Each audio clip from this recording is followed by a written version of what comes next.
Այս ակցիան կարելի ասել ինքնաբուխ ֆեյսբուքյան միջոցառում է, որը իսկապես շատ ողջունելի իրադարձություն է, որովհետև բացի քաղաքական ուժերի արձագանքից, սպասում այսօր մենք ականատես ենք նաև քաղաքացիական հասարակության ակտիվ այդ շրջանակների, քաղաքացիական նախաձեռնությունների անդամների, ՀԿ-ների անդամների արձագանքին այս ապօրինությունների վերաբերյալ անկախ նրանց գաղափարական կամ մյուս տարբերություններից։ Սա իսկապես ողջունելի է եւ սա անհրաժեշտ է Հայաստանի Հանրապետությունում, քանի որ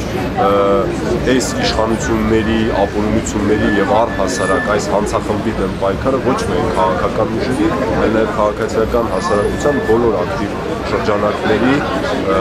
կարելի ասել պարտականությունն է եւ դրա անհրաժեշտությունը այսօր կա։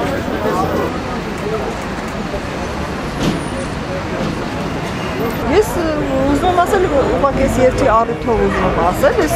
ճիշտ ինձ համար վերջնական չեմ բարձր, թե ինչ է կատարում, հաշվով, այսինքն ինչ-որ գործողություն ա գնում, օպերացիա, հա, Սերժ Սարգսյանի կողմից, բայց դեռ լավ չեմ հասկացել նպատակը որն է, բայց մի բան կարող եմ ասել, դրական էֆեկտ ինքը տալիս է, այսինքն ընդդիմությունը հասկացա, որ ինչ-որ վտանգավոր զարգացումներ են գնում, որ Իրանը խփելու եւ ոնց որ գնում է միավորման process, ես շատ կուզենամ այդ process-ը շարունակվել, հա, գոնե այն ընդդիմության այն անկեղծ մասում, որի տարաձայնությունները ոչ թե ինչ-որ քաղաքական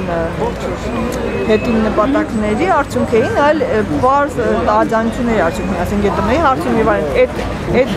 անկեղծ, ասենք տարաձայնությունների արդյունքում բաժանված մարդիկ իմ կարծիքով այսօր միավորվելու process-ում են, դա շատ լավ է։